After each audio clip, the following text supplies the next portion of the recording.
بعض لوگ منہ پھاڑ کر کہہ دیتے ہیں کہ سرکار کے والدین کریمین یہ جنتی نہیں ہے،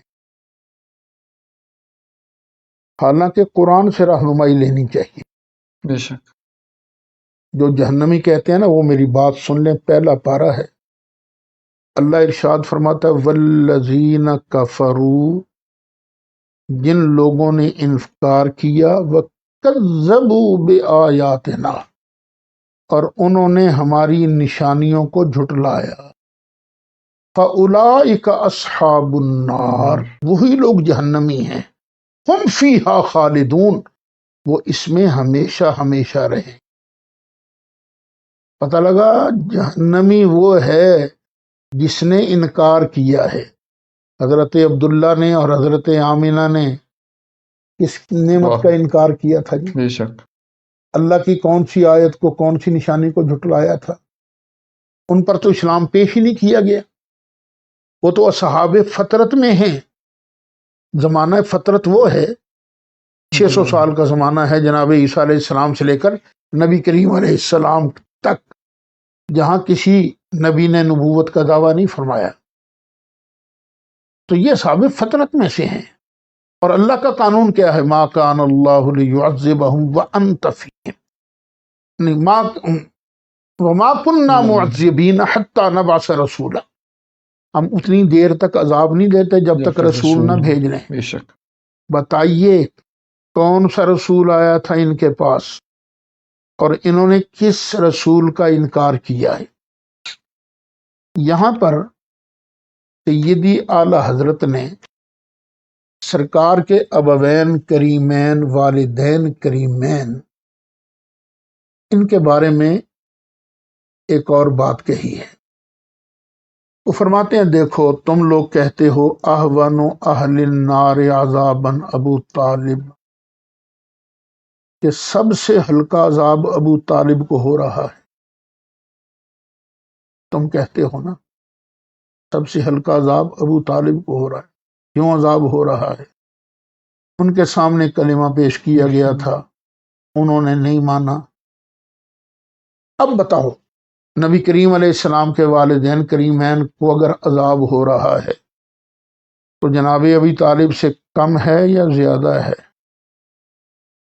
اگر کہو زیادہ ہے تو اللہ تو لیس بظلام تو اللہ تو ظلم کرنے والا نہیں ہے۔ بے شک لا یظلم مثقال ذرہ، ذرہ برابر بھی ظلم نہیں کرتا۔ جناب عبداللہ اور جناب سیدہ آمنہ، ان پر کیوں عذاب ہو رہا ہے جی؟ انہوں نے کس کا انکار کیا تھا؟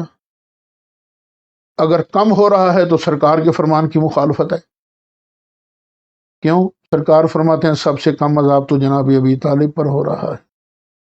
تو پتہ چلا یہ ان کے معذب ہونے کی کہانی سب گھڑی ہوئی ہے، گھڑی ہوئی ہے کہانی۔ پھر میں آپ کے سامنے قرآن اور پیش کرتا ہوں۔ اللہ تعالیٰ جس چیز کی قسم بیان فرمائے وہ شان والی ہوتی۔ بے شک اللہ تعالیٰ نے کئی جگہ پر اپنی مخلوق کی قسمیں بیان فرمائی ہیں ان کی عظمت کے اظہار کے لیے۔ میں چند قسمیں بیان کرتا ہوں آپ کے سامنے۔ اللہ فرماتا لا اقسم بہذا البلد، محبوب مجھے اس شہر مکہ کی قسم، وانت حل بہذا البلد، کیوں قسم ہے مجھے مکہ شہر کی؟ کہ آپ اس شہر میں جلوہ فرما رہتے ہو۔ سبحان اللہ۔ تو جہاں سرکار جلوہ فرما ہوں اس جگہ کی قسم اللہ بیان فرماتا ہے۔ تو کیا سرکار سیدہ طیبہ طاہرہ حضرت آمینہ کے بطن اطہر میں جلوہ فرما رہے ہیں کہ نہیں؟ اس بطن اطہر کی شان کیا ہوگی؟ کیا حضرت سیدنا عبداللہ کے صلب اطہر کے اندر سرکار جلوہ فرما رہے ہیں کہ نہیں رہے؟ تو بھئی ان جگہوں کی شان کیا ہوگی؟ لا اقسم بہذا البلد وانت حل بہذا البلد ووالدین، اور محبوب مجھے تو ابا جی کی قسم۔ یہ اللہ کس کے ابا جی کی قسمیں بیان کر رہا ہے؟ اللہ کا کوئی اپنا ابا جی ہے؟ اللہ کا کوئی والد ہے؟ تو یہ اسی کے والد کی قسم ہے جس کی وجہ سے، جس کے ہونے کی وجہ سے اللہ مکہ شہر کی قسم بیان فرماتا ہے۔